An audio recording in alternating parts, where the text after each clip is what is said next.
When Steve and I began this process several weeks ago, we set out to find an individual with the vision, experience, character, and leadership skills to build the New York Giants back into a team that consistently competes for Super Bowls.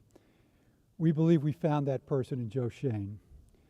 We spoke with 9 very qualified candidates, each of whom has strong general manager traits. In the end, it was Joe's body of work, having started his career on the ground floor in the NFL and working his way up through the ranks to become the assistant general manager of the Bills, while helping to build one of the best teams in the league, that made him the right choice for us. Joe's work ethic, evaluation skills, leadership traits, and his ability to communicate with everyone in the building make him just what we need to build this team back into one that our fans can once again be proud of. It is my honor to formally introduce for the first time the new general manager of the New York Giants, Joe Schoen.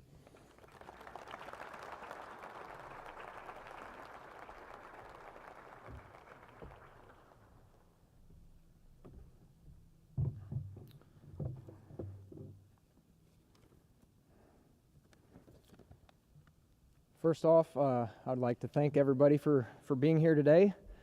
I'd like to start off by thanking John Mara, Steve Tisch, Chris Mara, the entire Mara family and Tisch family. It's truly an honor to be named the next general manager of this historic franchise. I don't take this job lightly. I fully understand the responsibility that comes with being the general manager of the New York Football Giants. I will tell you this, throughout the interview process, it became very clear early on John and Steve's passion for bringing a winning football program to this tri-state area. I was assured that I would be given every resource I needed in order to do that. And I promise you that I will do everything in my power to build a team that will make you proud on the field and off the field. We will look at every avenue to upgrade the roster, add depth, competition, and bring the right type of people into the organization. We're currently in the process of our head coaching search. The relationship between myself and the next head coach will be integral. We will be aligned in our plan and vision and how to build the organization and the franchise and build a winning team. We will build a strong foundation which will allow us to sustain success over time. There are several people that I'd like to say a quick thank you to. I'd like to start off by saying thank you to Terry and Kim Pagula, the entire Pagula family, Sean McDermott and Brandon Bean, the entire Bills organization, Bills Mafia. I would also like to thank the players, the Buffalo Bills, for buying into the culture, the process, and giving their all on a day-to-day basis and being true pros. I will miss everybody at One Bills Drive. Without Terry, Kim, Sean, and Brandon, there's no way I would be prepared to embark on the journey that I'm about to embark on. I appreciate all of them for showing me what true leadership looks like. To Brandon, I can't thank you enough. Not only were you an outstanding boss, mentor, but also a best friend. We will dearly miss you, Haley, Tyson, and Wes. I would like to thank my family, my wife Marie, Sydney, daughter Sydney, son Carson, and Harper Grace, my 3-year-old. I appreciate all the sacrifices you guys have made over the years in allowing me to chase my dream. To my kids, I know this is dad talk, and you get sick of me preaching to you, but if you do the right thing, you get good grades, you treat people the right way, you can truly achieve anything you put your mind to. I'd like to thank my parents for showing me what hard work looks like, pushing me to be the best version of myself, and never allowing me to settle for average. I would also like to thank my in-laws, Ed and Jan Boone, Gary and Marianne Frohnberger. With hours we work in this industry and the trips on the road and being away from home, you were always there to lend a helping hand. A few mentors I would just like to mention. First off would be Dan Randolph. He was a coach of mine, elementary school, middle school, high school. And he said something to me one time that resonated when I was very young.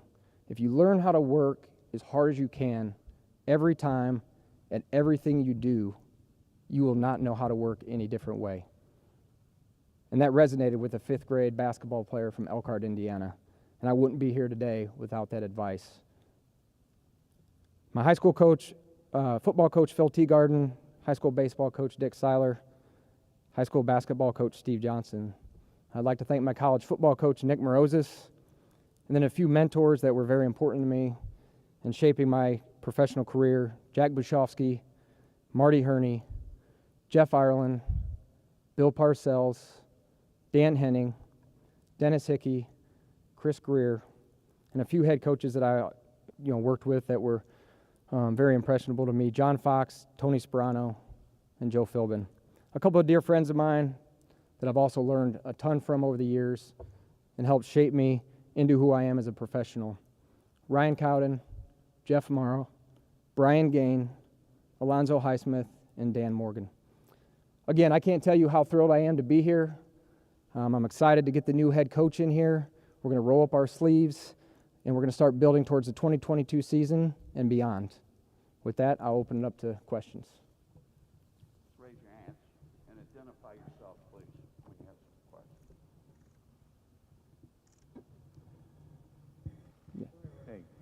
Hey, Joe.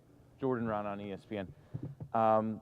I'm wondering, when we talked to Brandon the other day, he talked about aligning everybody, coaching staff and general manager, front office.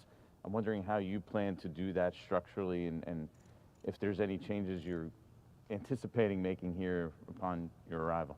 Yeah, Jordan, that's a great question.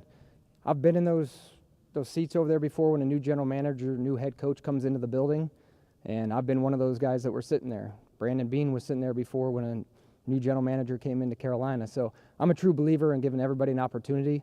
If you're a hard worker, you're a good person, and you're going to buy into the process, then you can work with me.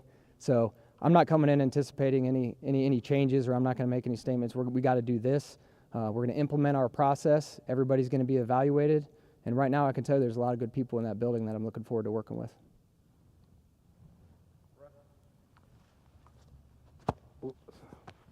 Hi, Joe. Russ Salzberg, Fox 5. Do you view, looking at your personnel that's here now, is it a tear it up or is it tweaking, or how would you view it? Yeah, Russ, I'm not a big tear it up, rebuild. I think you can truly build a roster where you can compete today and build for tomorrow. So we're going to, through the draft, free agency, whatever avenue we can, we're going to continue to build a competitive roster, and we want to see progress. And we're going to continue to build with a long term in mind, as we build it. But I think you can compete today and still build for tomorrow. Joe, Chris Bisignato, Giant Insider. First off, congratulations on being named general manager. Joe, you inherited a quarterback that was drafted 6th overall in 2019 in Daniel. Mm-hmm. And obviously he has a lot on film. Could you talk about what you see in Daniel? Is this a guy you believe you could proceed with? Yeah, I've looked at Daniel, and once the new staff gets in here, we're going to get together, offense coordinator, head coach, the entire staff, dive into the film as a group and look at what Daniel does best. And we're going to try to, allow him to put his best foot forward. So again, I've looked at him. I know there's been, I wasn't here in the past, so I don't exactly know, what he was told to do. But I do know this. I know he's a great kid. He's been in this building the last 2 days. I've talked to him. There's not anybody in this building that said a bad word about his work ethic, passion, desire to win. And I think you got to have those traits as a quarterback. And the kid has physical ability. He's got arm strength. He's athletic. He can run. So I'm really excited to work with Daniel.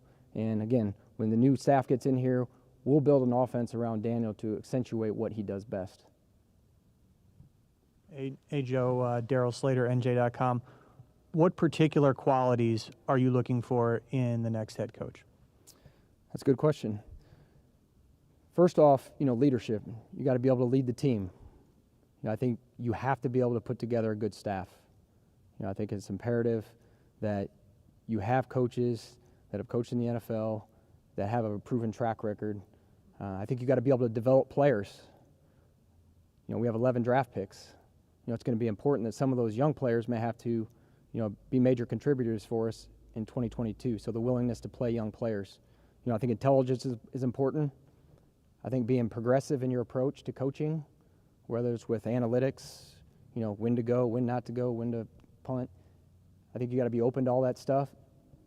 You got to be open to sports performance, strength and conditioning. You got to listen to the experts in their fields.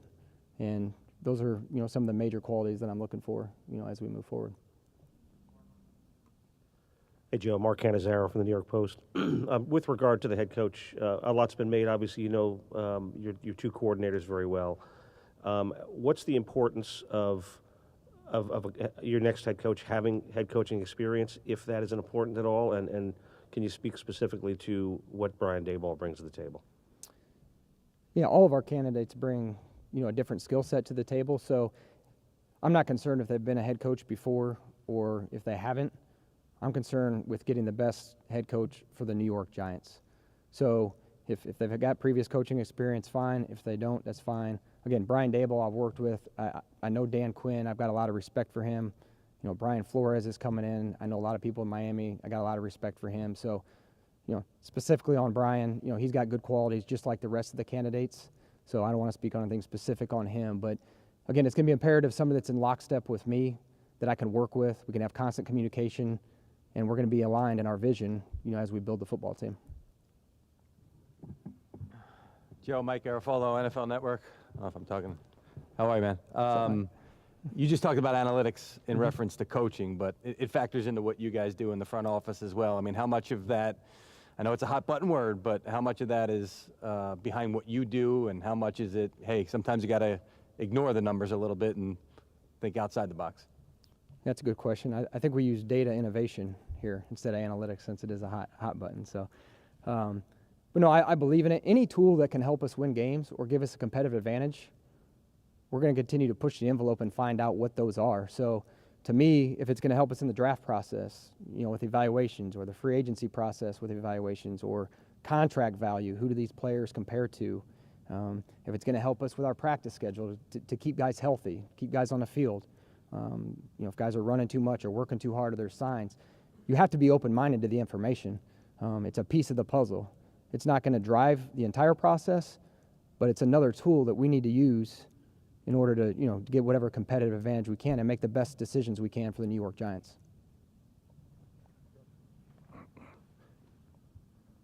Hi, Joe. Justin Walters, Pix 11 News. You had a lot of success in Buffalo, turning them back into a playoff contender. What experiences can you rely on that you got from there to help the Giants get back into the playoffs? Yeah, the biggest thing is an entire building working towards a common goal. A lot of good people in that building. You got the right people in the right seats, and they understand the process, and everybody knew what the end goal was. And on a daily basis, everybody bought into the process, and over time, we built a very good culture because everybody bought into the process. So to me, getting the right people in the right seats with the right common goal in mind and working towards that, that's what we had in Buffalo.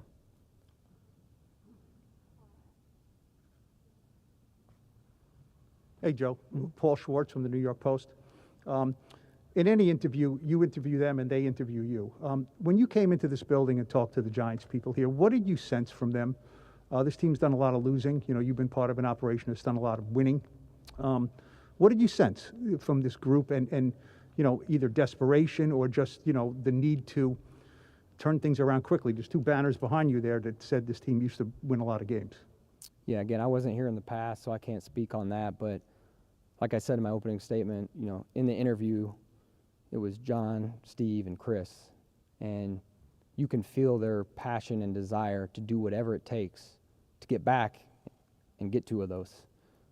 So that, along with being given all the resources to try to build the team, that was very attractive to me.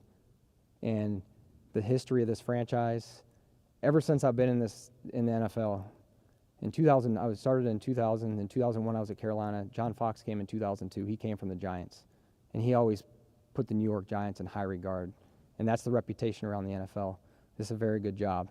So, again, my relationship and communication with John, Steve, and Chris on the interview, it felt right. It felt right for me and my family.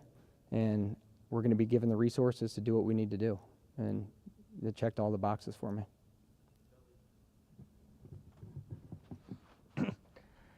Hey, Joe. Ryan Dunleavy from the New York Post. When we talked to Brandon Beane, he said one of the similarities you had mentioned him just in passing was the salary cap, and how when you guys got to Buffalo, it wasn't a healthy salary cap. Obviously here, it seems like the salary cap needs some work. What were your thoughts on that coming in? Was that a concern of yours, and how do you fix it? Yeah, it's a concern, and it's real. Kevin Abrams and I, haven't talked about it yet. We looked at it. We're going to get together, at the end of the week or first and next week to start formulating a plan. But we're going to have to, get below the salary cap. Obviously, we're going to have to clear some money. But again, when the new head coach gets in here, the new staff, we're going to get together. We're going to watch the film. We're going to evaluate everybody. We're going to talk to the support staff. Who are the guys that kind of fit the vision that we're looking for? Who are the guys that are going to buy into the program? And then we'll make educated decisions once we have more information. But yeah, there are going to be difficult decisions that are going to have to be made. Hey, Joe. Pat Leonard from the New York Daily News. I have two. Do you want to go one at a time? Sure. Is that all right? Does ownership expect you to compete for a playoff spot this year? Like, was there a timeline of expectations discussed as far as how long it needs to take you and the new coach to get this team winning again? Yeah, that's a good question, Pat. It's really just about progress. We need to see progress. We need to see the team getting better. We need to see competition. We need to see the offense get better. We need to see the defense get better. We want to see progress throughout the entire football operation is what we're looking for. We're not going to make any playoff statements or anything like that. We just want to see progress and see that we're building to something in the future, and we're going to build the foundation as soon as we can. My second question, thanks for taking two, is do you have full autonomy to make this coaching hire? Because there's been reports you and ownership prefer different candidates. We know obviously after you interviewed, but before you took the job, there were calls made to certain candidates to reach out and make sure people would interview. Obviously it's a process, but do you have full autonomy ultimately to make the hire? Yeah, that's a good question too. Ultimately, it's going to be a collaborative effort between John, Steve, myself. We're going to come together. We're going to talk about the candidates. If we're different in certain areas, we'll continue to do our research. We'll continue to make our calls. But ultimately, it's going to be a collaborative effort between ownership and myself. Hi, Joe. Tina Cervasio, Fox 5. This is sort of similar to Pat's question about the timeline, but will you have sort of a measuring stick? Because over the last 10 years, there's been so much change here every 2 years. What will you do to keep kind of the consistency to get that progress, or the measuring stick of that progress you're looking for? Yeah, that's a good question too. Again, it goes back to, we got 11 draft picks. So, you got to draft well. I believe in drafting, developing, and then retaining our own. I think that's the way to build it and supplement the roster with free agency. So, this is a draft that we're going into, again, with 11 picks, and it's going to be very, very important that, we have a sound process going through the draft, and we know these players not only as football players, but as people, and to make sure they're going to be doing the right things for us. So, again, it takes time. It takes time. It's not going to happen overnight. Again, we mentioned the salary cap situation. There's going to have to be some difficult decisions made, and there are going to be some voids. You can't fix it overnight, but again, we want to see progress, that we're heading in the right direction. And I think that's the most important thing as you're building the culture, that you do bring in the right type of guys. You start winning some games, and you're ascending in the right direction. So I'm not going to put a wins and losses on it, but we want to see progress. Hey, Joe. Art Stapleton from The Record and USA Today. How you doing? I'm doing great, thanks. When it comes to your journey, I know you talked about the job and the importance of this place, but for you, it's been a run in the NFL for different jobs, different experiences. Why was this the right time for you? Does a moment happen where you think to yourself, you know what, I'm ready for this leap? Did it happen earlier and then just the opportunity came? So I'm just curious from that perspective, why are you ready for this next chapter in your journey? Yeah, that's a good question. And to me, it was the right fit, against the New York Giants. This is the New York Giants. I'm standing up here as the general manager. So that was always really cool to me, the fact that I even interviewed. It's a historic franchise. So to know you're ever ready, I don't know if you're ever ready for this job. There's no manual that you can go to. A couple years ago, COVID came, and you're the general manager, and we get emails on Friday night. Now you got to cut your staff down to 70 in the building. Again, there's no manual. You got to be able to problem solve. It's not just sitting in an office scouting. So the best thing that happened for me was working for Brandon Beane, because he didn't come up the traditional scouting path. Now, he can scout and he can evaluate, but he was also a director of football operations, so he dealt with salary cap, he dealt with the training room, he dealt with sports performance, he dealt with the entire football organization, and he put me in his hip pocket and taught me that side of the business that I didn't necessarily know. So again, I could be picky. There's only 32 of these things, so, but I did have Buffalo has a good roster. They have a young quarterback. I knew if I didn't get a job, I was in a good situation. But this was a job I wanted. As soon as after that first interview in the Zoom, I called my wife and said, "That's a job I want. I want to go get that job. It's right for us." Bruce Beck, NBC4 New York. Speaking of Brandon Beane, he said of you, he's dependable. He's never going to let you down. But Beane's never seen the Giants in disarray. So how are you not going to let the fans down, because this is a disgruntled fan base at this time? I'm guessing whatever you do, somebody's going to be disappointed. You know what I mean? Like, regardless, somebody's going to be disappointed from what I've seen. But all I can tell you is I'm going to work as hard as I can. I'm going to get the best people in the building. I'm going to try to get the best players we can that are going to make everybody proud on and off the field. And I think if I believe in our process, I believe in my process, and the process we're going to implement here. I believe in the head coach that we're going to hire. And again, we're going to be in lockstep in the vision, and we're going to see it through. So again, we're going to do our best. People are naturally going to be disappointed. Again, we were in Buffalo. It didn't happen overnight. We went 9-7. Cincinnati had to make a play so we could get in the playoffs. Year 2, we're 6-10.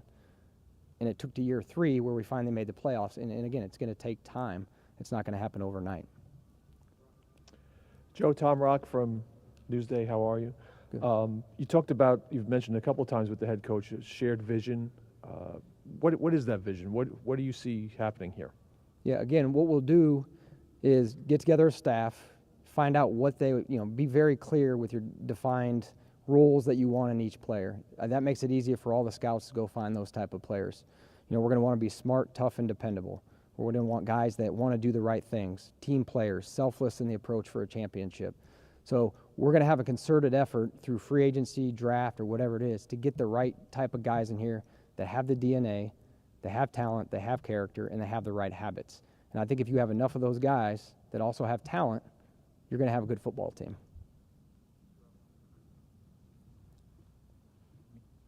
Hey, Joe, Ralph Bacchiano from SNY.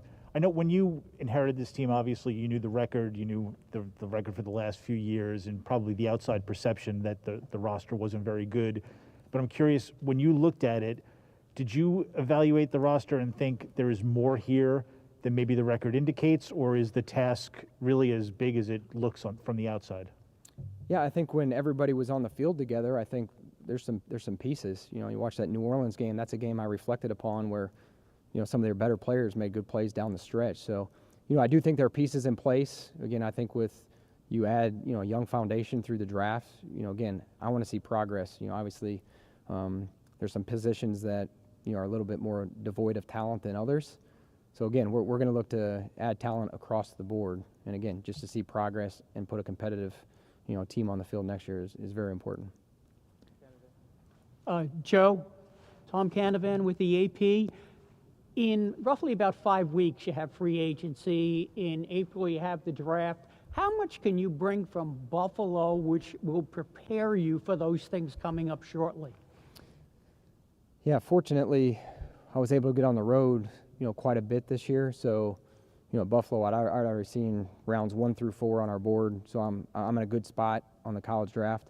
I was working towards, free agency. We were going to have some money over there.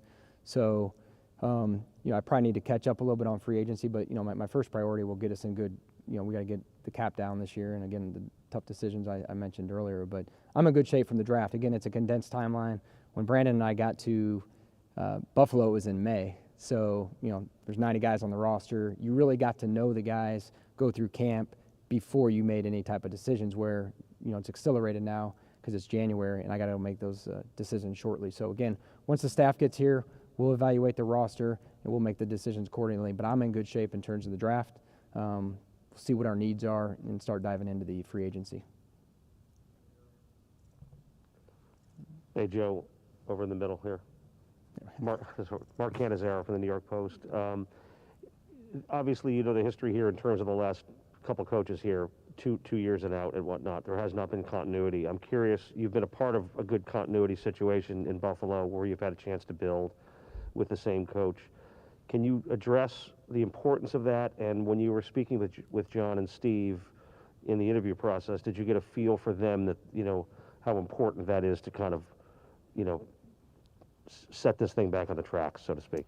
Yeah, I think it's important to any organization. And I think, you know, if you polled 32 teams, continuity is important. And, you know, we referenced that 2018 draft where, you know, Josh and Lamar Jackson, they've had the same head coach, same offensive coordinator. Some of those other quarterbacks that were picked high, there was no continuity. And learning some of these offenses is like being dropped in a foreign country and not speaking their language. You know, it can be totally opposite of what you had. So, yes, I think continuity, and again, when I mentioned what I'm looking for in a coach, the ability to build a good staff is important, but also, yes, the continuity is very important because it's going to be hard to develop players if you got, you know, one coach, you know, 3 different years you got a different coach. It's hard to truly develop the players if there's constant change. So I think continuity is very important, and it is, you know, reason the teams have success. Joe, Ed Valentine from SB Nation. There's been a lot written lately in the media around here about the way that the front office functions. And I'm just curious, you talked about process, you talked about resources. When push comes to shove, do you have the authority to make changes in the front office if you see them as necessary? Yes, if I see fit, and like I said earlier, I don't think that's fair to the people in the building. You know, you give them a fair opportunity. If you haven't had success around here, I don't think it's necessarily, you know, because of some of the people in the building. Maybe it's the process. I mean, they're not the final decision makers. So, you know, everybody's going to be evaluated. I don't think you have to make wholesale changes. And again, I was in those seats before when there's change, and there's some really good people in that building, and there were some really good teammates that I had on former clubs when a new staff came in. And, you know, you got a chance to put your best foot forward, and I'll evaluate everybody and, you know, make decisions down the road. But yeah, I don't think you have to come in and just change everything. It's about implementing my process and how we want to do things. And then again, if you work really hard, you're a good person and you're a good teammate, I can work with you all day. Joe, Bob Glauber from Newsday. I'm curious to see what impact Bill Parcells has had on your career and your life, and whether he offered any unique advice on this job because of his connection to the team. Yeah, he told me it's the best job in the league. That was one of the advices, you know, some of the advice he gave me when I talked to him. So I could go on and on about Coach. I know why he was such a good coach, because, you know, he understood personnel and he understood the X's and O's, and he was a great teacher. You know, I got him probably on the back 9 of his career. You know, he was a constant teacher, always talking to me, and I've said this several times. You know, he would say, you know what Tom Landry used to tell me, Joe? And, you know, just as a young scout, you're on the edge of your seat, and like, Tom Landry told Bill Parcells, and he's getting ready to tell me. So all the stories he has, you know, he understood personnel. You know, philosophically, maybe he's a little bit different. He hasn't evolved to where, you know, maybe the game is today. But, you know, I learned a lot from him, just how to build a roster, you know, what to look for in different positions, what to look for in head coaches. You know, you better know what you want on your roster, because coaches are going to come and go, just the volatility of the industry. So, you know, I love Coach to death. He's been awesome to me. He still calls me every now and then. I can pick up my phone and call him, and he'll answer. And, you know, he's not afraid to call on a Monday after a game and give his 2 cents on the roster and what we need when I was in Buffalo. So ton of respect for Coach and love him to death. Joe, right here, Justin Walters, Pix 11. Follow up to that. You mentioned 2002. You've always held the Giants in high regard. I'm wondering what, from an outside point of view, now that you're here, has always led you to believe that this place has so much attraction, and obviously the championship banners that you mentioned. And now have you been, I guess, is this still surreal for you to be standing up here and you said this is the job that you wanted, but having those conversations with Parcells and knowing I finally got it done and I'm standing up here? Yeah, it's definitely surreal. It still hasn't quite hit me, because we've been go, you know, interviewing coaches, meeting people, trying to implement some of the processes. So I don't think it's totally hit me yet. But, you know, it's all I know. It's all I've done, you know, since, you know, I graduated on a Saturday and started with the Carolina Panthers on a Monday. So it's been football, you know, since the day I graduated from college. And you know, I love to work hard. You know, I'm looking forward to building the team. But just what was always said to me about the New York Giants was ownership's amazing. There's great people in that building. They treat people the right way, and they want to win. And they did. They have won. And I look forward to, putting my stamp on the team and building a team that will be able to sustain success, year in and year out and compete for championships. And I'm going to be given the resources to do that. And ultimately, that's why this was the right job for me. Thank you.